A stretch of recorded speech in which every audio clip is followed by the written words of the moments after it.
Good evening, good evening, good evening. Welcome to another segment of The African Speaks. Wait, I'm loud in my ear. I need to turn myself off. Let me turn myself off. Now, hopefully everybody's been doing well. This is, I know for those who are in the South, this is kids go back to school month. So throughout the whole month, kids are going back to school, and I'm hoping that your kids are in the process of going back to school. Wow, I'm looking at I'm looking at I'm in Facebook jail, y'all. Ain't that something? They have me in Facebook jail, and so we're gonna have to make some changes real quick. Uh, I asked somebody to punch somebody in the arm. And because I asked somebody to punch them in the arm for their birthday, they said I was inciting violence, and so they restricted me. And so I got restrictions on my page, one of my pages. So we gonna they know we run multiple pages, so we gonna make this thing do what it do, and we gonna make moves the best way we can make moves. And so this is where we at. This is what we doing. So we making it happen. But again, this is back to school month for us in the South.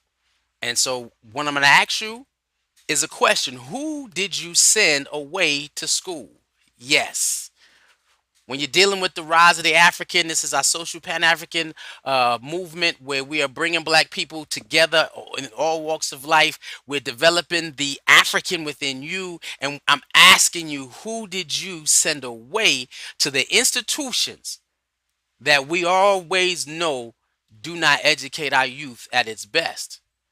Right? Who did you send away versus who did you come back? Who's coming back home?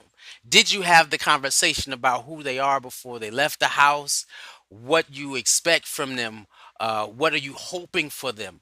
What are you looking for them to how to apply certain things in their lives? Did you have the discussion with your kids? I know I'm in the process of I've been, it's been tight for me all month. My daughter is going to Oregon State for grad school, so we are in the process of packing right now. We're leaving. We're driving out so that she can have her car, and then I'll fly back, and she's gonna be squared away, and we'll still mail some stuff there. But as she continues to make sure that the rise of an African in her continues, we have dialogue about what education is, what it should be, how it should develop you, how you should be aware of those things within the educational system that don't feed into you. And then once you get that resource, how to use it. That's important. And I don't know if y'all have these discussion with the kids, and then you looking at little Ade, and you talking to him, and you like, hey, this is what I'm looking for you to do.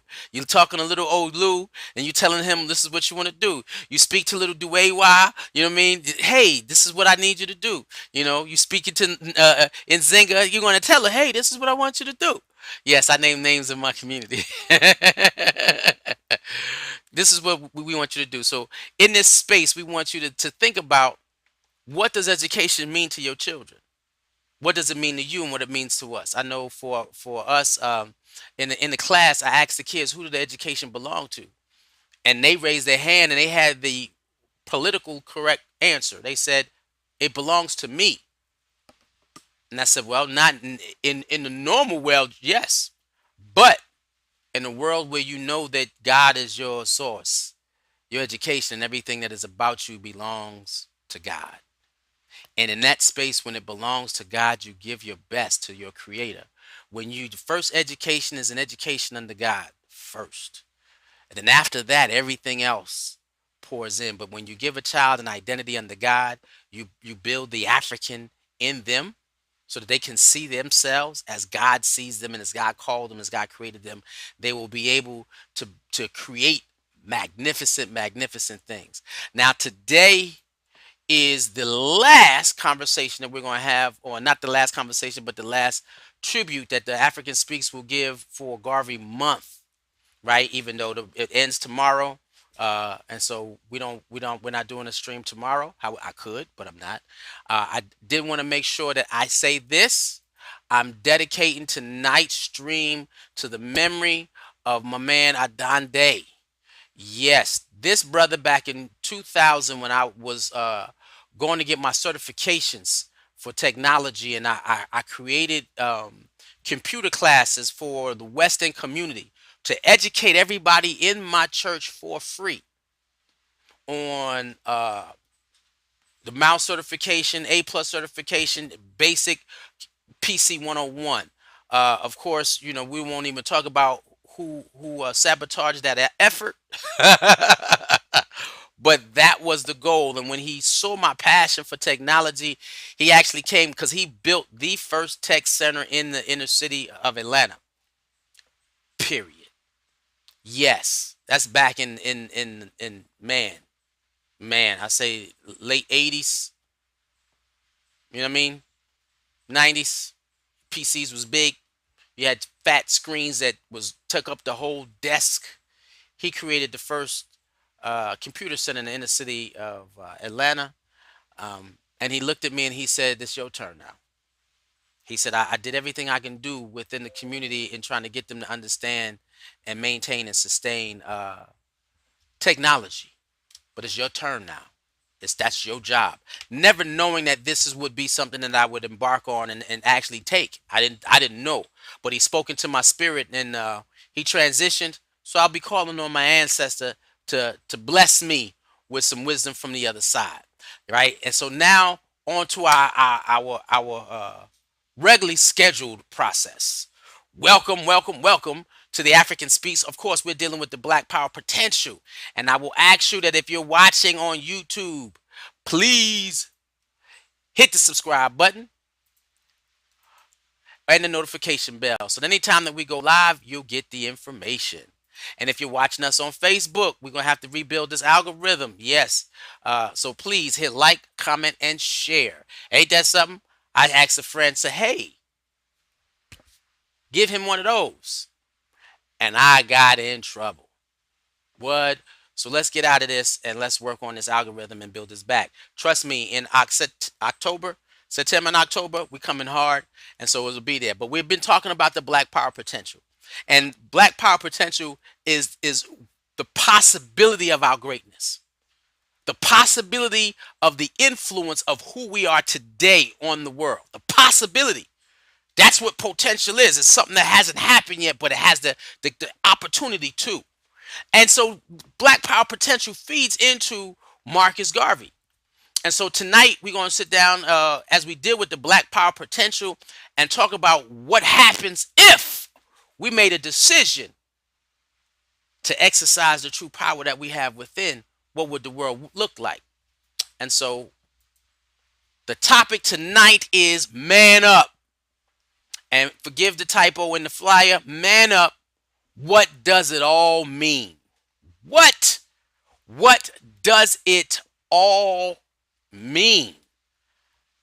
Because we go crazy. We go hard for Garvey. We go hard for Garvey at my church. My church will sit down and we'll, our community will tell you that, yeah, there is no PAOCC without the influence of Garvey.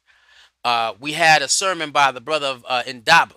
He came third. I was first. Sister Shakesha was second. And Daba was third. And last week was Bishop Adah. So I don't know what's happening for the month of September. Haven't been told yet. But he stated that, yeah, he named a whole list. He went down a list of black liberators during the struggles of the early, as right after he passed, right? As early as he can remember, of all the freedom fighters and the liberators that Garvey influenced. And it was just a list of African Americans. It was a list of people from the Caribbeans, and as a list of just Africans. And he was clear, people from the Caribbean say, I'm from the islands. No, you are African brought to the islands. Like people, I'm Brazilian. No, you were African before you were brought to Brazil. So Garvey understood that the only reason why we're around the entire diaspora is because of slavery. We still don't even understand that. We fight to claim where we are, but we forget our roots. And so we want to make sure we don't forget our roots. But when we want to talk about manning up, what does it all mean to man up? So sisters, take some notes if you got some sons. Dads, take some notes if you got some daughters. Yes, this is a whole different means of looking at the concept and the phrase man up. But before we do that, I got a whole bunch of clips we're going to be showing tonight. So clip one I made, here we go.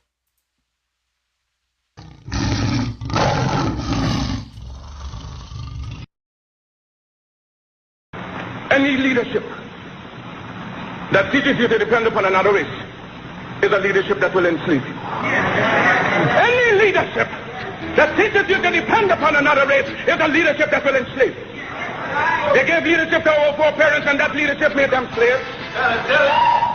But we have decided to find a leadership of our own to make ourselves free men. Our great scholars have inspired through the colleges and universities have thrown away the blessed record. Babylon did it. Assyria did it. France under Napoleon did it. Germany under Prince von Bismarck did it. England under America under George Washington did it. Africa with 400 million black people can do it. If you cannot do it, if you are not prepared to do it, then you will die. Now I'm going to play this and play this and play that. You know what I mean? Every time Garvey comes and I make new ones, I'm going to have them in succession. But in that space, when you listen to Bob Marley songs, and of course, if you've heard it sometime this time, that Bob Marley was deeply influenced by Garvey. The Rastafari spiritual system was influenced by Garvey. And dealing with the issue when he's singing a song, Exodus, Movement of a People. Garvey was considered, yeah, we need to move Africa for the Africans, but we're going to say, hold up, because in this time and day and time, that may or may not be possible. Because our understanding also is deeper. Because you can have a people move and not physically have to do it geographically. Moving in your mental state, moving in your spiritual state, moving in your thought process. Garvey sat down and he set out to deal with the entire diaspora. How are you going to move all these people back home? You can't physically, but you can move them spiritually, mentally, and emotionally. And so when we're going to start dealing with the issue, his biggest issue when he was trying to get man to man up. Let me get it here. Oh, come on. Let's go. Come on, computer. When we're trying to get man to man up, Garvey had that issue of what it meant to what does it mean to make man. Now, let us make man in our image according to our likeness. What does it mean to make man? Manning up. Now, normally when you sit down and you think of, man up, that's one of them brothers coming up front, meaning stand your ground, right? Grow a cojones, you stick out your chest, be ready to fight. For what? Man up. When you're dealing with the issue of man up, we're going to take, again, a different thought process. Manning up is not necessarily a physical movement. Anything that you got, man up. Get the job done. Do it. It's more or less a spiritual journey. I always tell people that I wasn't raised in my church. I wasn't raised in my community. I was manned up in my community. I was shown the way to process what people call manhood. Now, when we're talking about when Garvey had an issue and he says, let us make man, or he even Malcolm used the same phrase, let us make man. Garvey said he had an issue with making man. And so when we're dealing with the issue of man, we're not dealing with the issue of gender. We're dealing with the issue of species. Man up. Species. Man up. And so when you're dealing and you're looking at us as a species, it's clear. In our species, you have two genders. Now, of course, they're adding genders onto the species. because they want to, not because they truly exist. Because they want to. And having the process of free will, you can do what you want to do. It's all on you. However, when you're dealing with the issue of manning up and you're dealing with the issue of the genetic makeup of who we are as a species, there's only two of us, a male and a female. Man is short for mankind. Manning up is the consciousness level of mankind. So when a man or mankind, a woman or a man goes up, they seek the direction of their higher self. They understand that they are consciousness, divine consciousness. Let us make man in our image. And so in that space, that male has been brought to the planet for a purpose. That female has been brought to a planet for a purpose. And the gifts placed in your DNA is the medicine that you use to heal the world with. Man up. Garvey, in the process of manning up, said, I want to be a part of a race that understands like every other race does. Every other race mans up. They man up to who they feel God called them to be.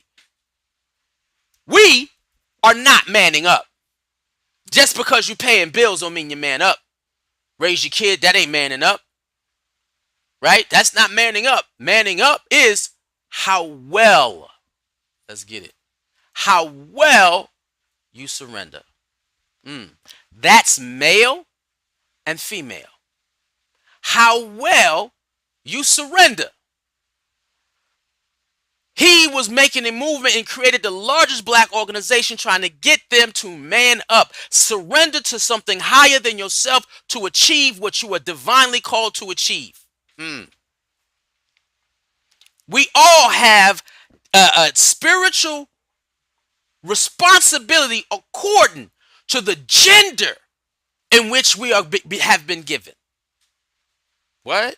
You saying I got spiritual responsibility according to the gender that I've been given? Absolutely. Because men can't have children. We can't give birth to another generation. We can only assist the female to give birth to the other spirits in the spiritual realm waiting to come through. She can't do it by herself. We have divine responsibilities as a species of man and woman, mankind, male and female. Now, when Garvey was sitting down and as he was making that move, Garvey was sitting there and he was talking about, look, this is not, I don't want you to be free. I don't want you fighting for freedom just to fight for freedom. I don't want you to be a liberator just to be to fight for liberation.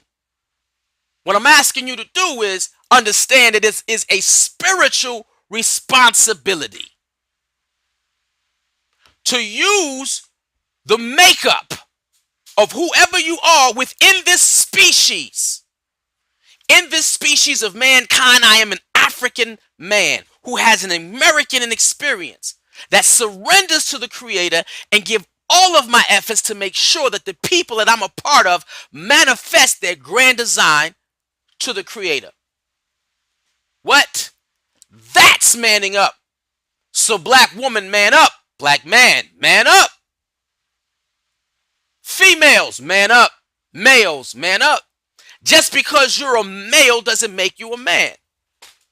And I had graphics where I was, they do that conversation about boys to men. And I was like, okay, that boys to men thing, yeah, but we're gonna stop. We're just gonna do male, female. And just because you a male doesn't make you a man, and just because you a female doesn't make you a woman. It doesn't. It just means you know your gender. Now you have the ability to use your gender as you see fit. But what defines you in your divine makeup is how much you surrender to your spiritual responsibility. According to your race, your people, your culture, your social existence. your spiritual responsibility. And we all have it. What would the world be like if there was no oppression? Because now we would be able to naturally share lives together and share in what did God tell you as a people, looking at their culture, looking at their heritage, looking at their customs, their languages, their arts, and see the beauty of the Creator in the different beings that manifest out of pure divine thought. Now, for those who are not spiritual, who don't believe in God and agnostic, this ain't a conversation for you. But those who are and believe in a higher power, and you understand that there is something greater than you, you have a spiritual responsibility, and it's not just to live. Some people say, I want to do more than just get by. I want to know what life feels like. And you cannot, as a black man on the planet or a black woman on the planet, knows what it means to have life to the fullest if you have not accepted your spiritual responsibility. Now, a lot of us, my kid is going away to grad school.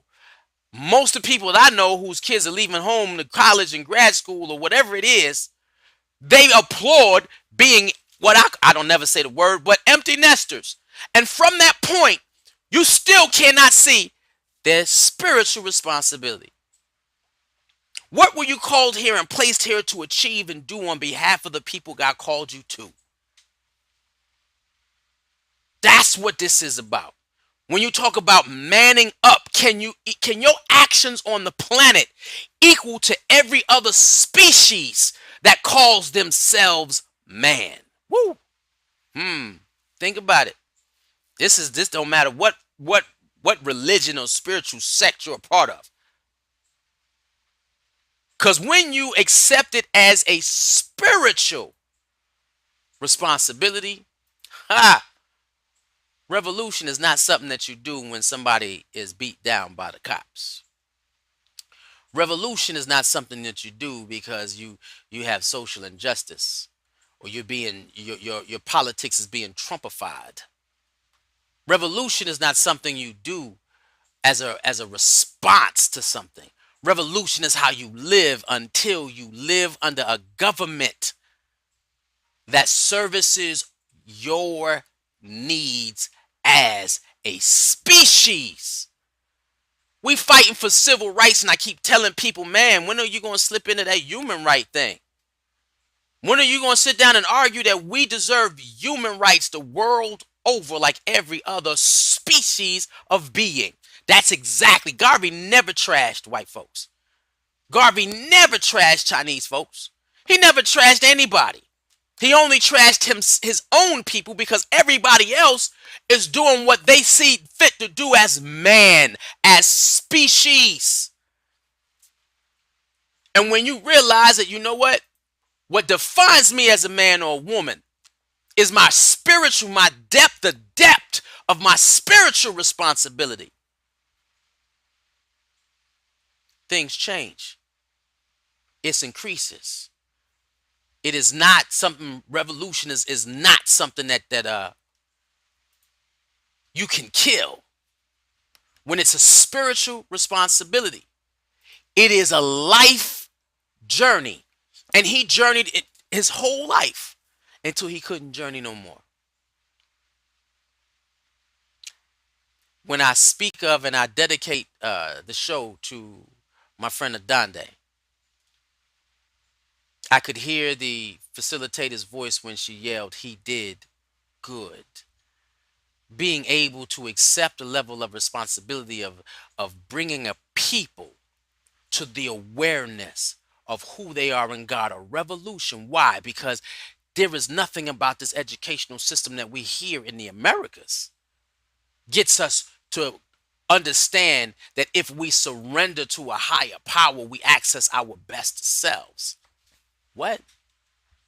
If we embrace our traditions and our heritage, we find out who we are spiritually.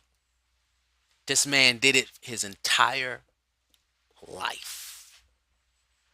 I told my daughter when I came home, and I say I give God all the praise, and I hope that I'm so lucky, and that the things that I set out to do and the things that they charged me with to do. I was charged back in 2000 to bring technology to my community, and I didn't know it. I did not know when he was saying it's your turn that he could see into my spirit and knew where I was headed. I didn't, man. You think in 2000 I saw this? Well, I'm going to say this. I saw it, but I didn't see it for me. I saw it for Keebaland, which is World of Keebaland. I saw it so long ago. And it was funny because I was trying to get my daughter to do it while she was in nursery school. I said, yo, let's do this thing. It's a new platform called YouTube, and let's jump on it. And she said, no, daddy, I don't want to be in front of the camera. I'd rather be in the back of the camera. And so last week I tested her, and she got skills on the back of the camera. And I don't know where it came from. Why? Because it might be just her spiritual responsibility and how she decides to surrender. But you want to get to that point where it is your journey is for life. For life. And then you know when it's for life. Wait, I got to drop this one. Because you can't kill a revolutionary.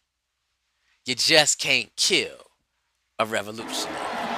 You can murder a liberator, but you can't murder liberation. Come on. You can murder a revolutionary, but you can't murder revolution. And you can murder a freedom fighter, but you can't murder freedom. You just can't. You just can't. Because the spirit of that individual who surrenders charges in everybody else. It is inside everybody else. And when it activates, that's that spirit. That's that what Christians call the Holy Spirit.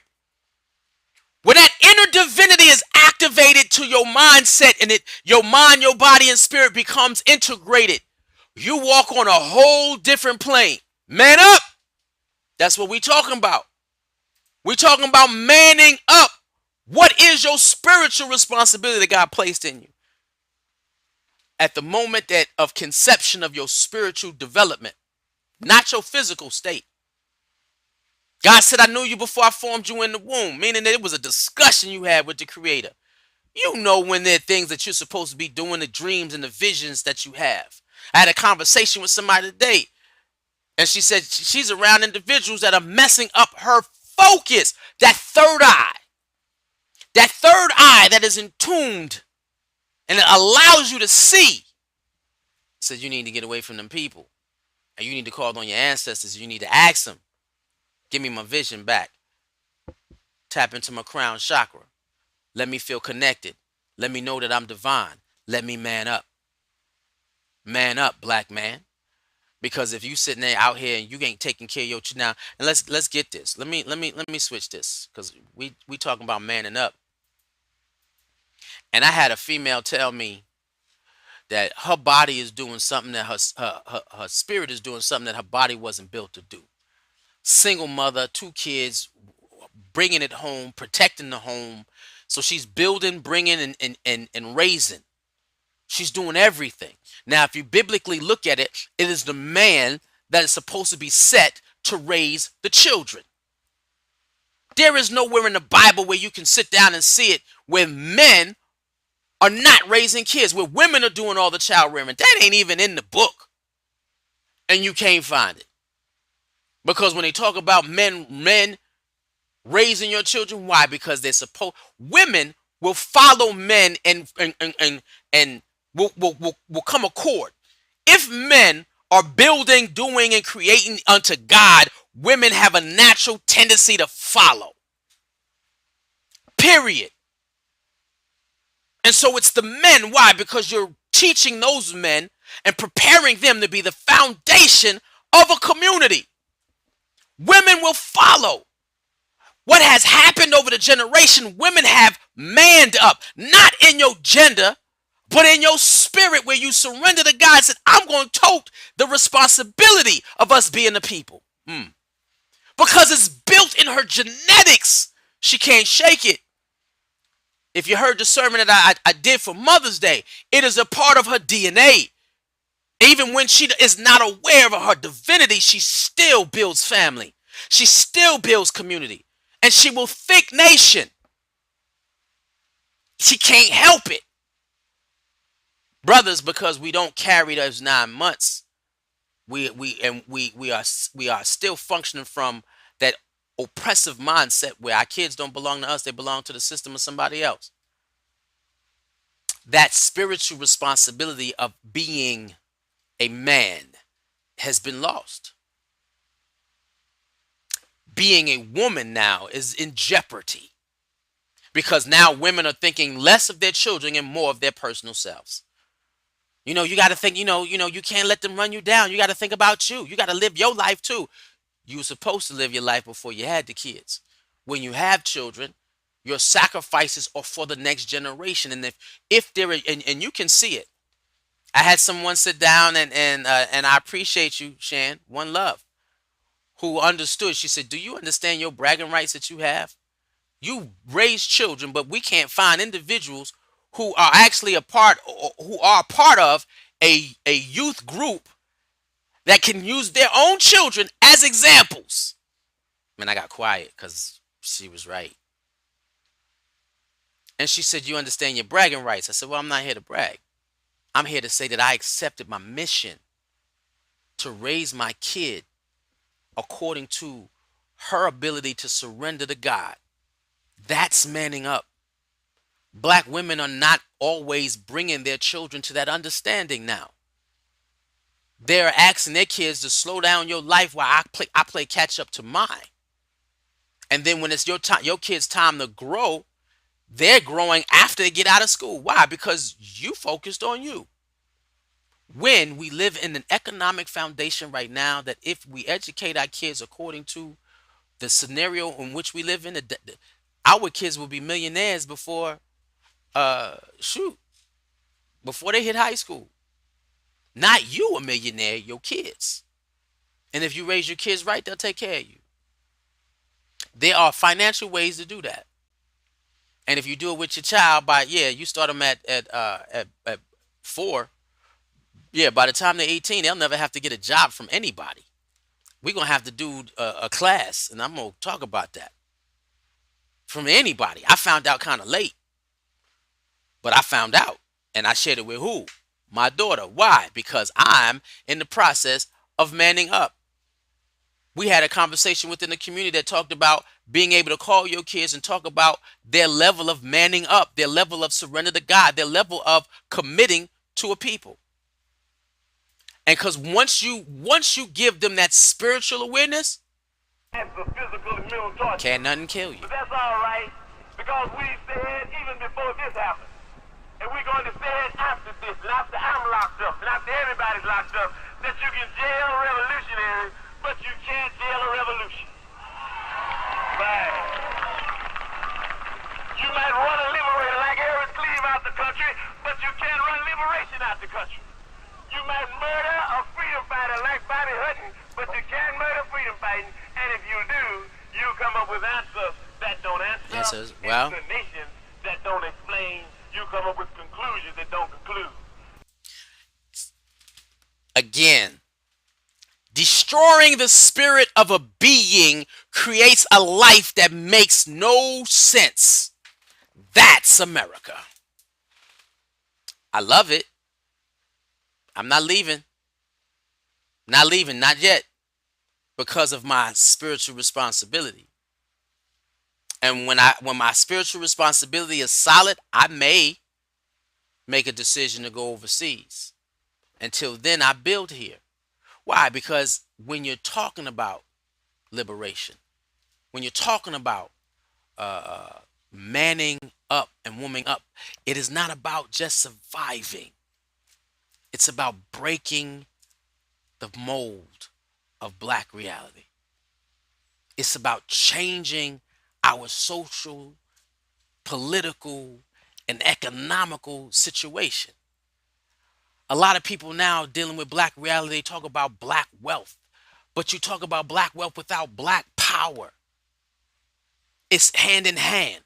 First, if you can connect, you want to see black wealth move? Talk to people about accepting it as a spiritual responsibility to build something unto the Creator that adds to who we are as a species. When that happens, if your black wealth is not connected to a program that deals with self-determination, it's not complete. Not saying it's not needed, it's just not complete. Self-determination is deeply important. And this is why even during the Black Panthers, he could have a crowd of blacks, whites, Mexicans, you name it. Why? Because it's all about self-determination for the people. Define yourself. I'm not asking you to take your culture away. Hillbilly, be the best hillbilly. Like I'm asking you not to take me away. I want to be pro-African. But I need a government that allows me to walk in all these institutions. We talked about it in the beginning. Educational system, where we walk into the educational system and you helping me understand my greatest self, not creating me to be an employee so that I can become an employee for some other employer to do what? Make your system go round. Self-determination is a spiritual responsibility. It is not about just being defiant. It is about finding who you are in the Creator. And when you find that, it don't matter. Like he said, you can kill a revolutionary, but you can't kill the revolution. Why? Because everybody in this planet is always going to seek to be self-determined as a people. Get me to my God self. And if you can get me there, that's all we ask. Why? Because now we can define ourselves. We can name ourselves. We can create for ourselves. We can speak for ourselves. That's what self-determination is. Now, if you see, I used the 70s to show you how much Garvey influenced the 70s. I used Kwanzaa to show you how much Garvey influenced Kwanzaa. I used the spiritual processes to show you how Garvey was tapped in to spiritual awareness. And this is what he was fighting for. So man up. Man up and find your place with the Creator. Man up and surrender yourself to God. Man up and tap into your divine intelligence. Man up and open up your chakras and become that energy system, that field of energy. Man up, walk into your heritage, your traditions. Man up, raise your children to think free from their oppressor. Man up and build institutions that build power for your people. Man up, sister. Man up, brother, and surrender to God. Because when you man up, when you man up, your ego disappears. You connect to a higher power. You hear the voices of your ancestors, of what your bloodline was assigned to do. And you do it for life. For life. And this world is not set for us to be who we're supposed to be. And that's why if we continue to accept the world the way it is, there will always be revolution. There will always be revolution until the structure of society focuses on getting every being to their best self, to their highest potential, to their image of God. To the image of God in you, come out. And so until that happens, it's revolution for life. So we don't just do Garvey in August. We actually pay tribute to Garvey all year round.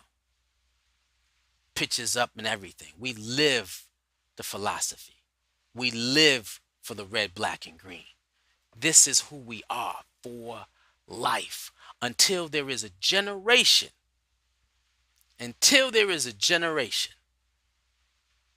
that obeys the Creator and builds African empire all over again. And where we can sit down and walk amongst each other freely, globally. Because the Irish are powerful people wherever they are. The Chinese, Chinatown, every city has it, are powerful people wherever they are. Let that go for the Africans, for the African diaspora. Let us have a revolution for life. Let us be revolutionaries for life until everybody enjoys life. That's it. This is what Garvey was building. This is what he was trying to do. This is who we are. All this awareness that we're getting come from him. So let's pay homage to the ancestor. Thank him for his service. And you tap in to whatever your spiritual responsibility is with the family that we live in, dealing with our black reality, because you are not spiritually aware until you're building counter institutions that we can believe in, live in, eat from. Food, clothes, and shelter. Food, clothes, and shelter. We've done that on DaAfrican Speaks before. But what I'll say this, I'm going to do this right here. And this is the last one. Repeat after me. I need everybody to repeat after me. I am a revolutionary. a revolutionary. I am a revolutionary. Say it. Revolutionary. I am a revolutionary. One love, Adande. One love, Marcus Garvey. And again, please sit down with your children, talk to them, help them understand who they are and what you believe in them, what you see for them, what you was hoping for them while they were being born, while they physically developed. I want you to baby, I want you to be a revolutionary. Mommy, what's that? Daddy, what's that? That is somebody who surrenders to God, finds out what their spiritual responsibility on his life is, and doesn't stop till it's fulfilled. Let's change the planet. One love.